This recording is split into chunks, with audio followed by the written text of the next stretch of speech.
টানা বৃষ্টি ও পাহাড়ি ঢলে সুনামগঞ্জ ও সিলেটের বিভিন্ন এলাকা প্লাবিত হয়েছে। সিলেটের কানাইঘাট পয়েন্ট ও সুনামগঞ্জে সুরমা নদীর পানি বিপদসীমার উপর দিয়ে প্রবাহিত হচ্ছে। ভারী বৃষ্টির কারণে সুরমার পাশাপাশি কুশিয়ারা, সারি, পিয়াইন, লোভাসহ সিলেটের অন্য নদীগুলোরও পানি বেড়েছে। টানা 4 দিনের ভারী বর্ষণ ও পাহাড়ি ঢলে সুনামগঞ্জ সদর পৌর এলাকা, তাহিরপুর ও দোয়ারাবাজার উপজেলার নিম্নাঞ্চল প্লাবিত হয়েছে। পানিবন্দী রয়েছে বেশ কিছু এলাকার মানুষ। পানি বেড়ে যাওয়ায় তাহিরপুর বিশম্ভরপুর সড়কে যান চলাচল বন্ধ রয়েছে। কুড়িগ্রামে ধরলা, দুধকুমার ও ব্রহ্মপুত্রের পানি সামান্য কমলেও বাড়ছে তিস্তার পানি। নদীর তীরবর্তী নিম্নাঞ্চলের পাট, ভুট্টা, বীজতলা, সবজি সহ বিভিন্ন ফসল ডুবে গেছে। এদিকে নেত্রকোনার কলমাকান্দায় মহাদেও ও গণেশ্বরী নদীর পানি কিছুটা কমেছে। বৃষ্টি বন্ধ হবার পর প্লাবিত এলাকা থেকে পানি কমতে শুরু করেছে।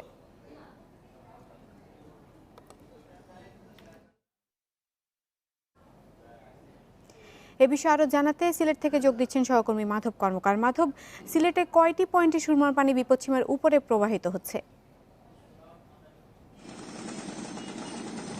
দেখুন, এই মুহূর্তে আমি রয়েছি সুরমা নদীর সিলেট পয়েন্টে, অর্থাৎ সুরমা নদীর উপরে আসলে অবস্থান করছি একটি নৌকার মধ্যে। এই জায়গাতে 24 সেন্টিমিটার উপর দিয়ে 0.24 সেন্টিমিটার উপর দিয়ে পানি প্রবাহিত হচ্ছে, যা গতকালের তুলনায় একেবারেই কম, অর্থাৎ পানি অনেক কমতে শুরু করেছে। এছাড়াও সুরমার কানাইঘাট পয়েন্টে 1.13 সেন্টিমিটার উপর দিয়ে পানি প্রবাহিত হচ্ছে। গতকাল যেটা ছিল 2.2, অর্থাৎ সব জায়গাতেই পানি কমতে শুরু করেছে। এবং গোয়াইনঘাট, কানাইঘাটের যেসব এলাকা প্লাবিত হয়েছিল গতকাল, মাধব, আপনি জানাচ্ছিলেন কিছু জায়গায় পানি কমতে শুরু করেছে। তো পানি তো কমছে, কিন্তু নতুন করে কি কোনো জায়গা আর প্লাবিত হয়েছে?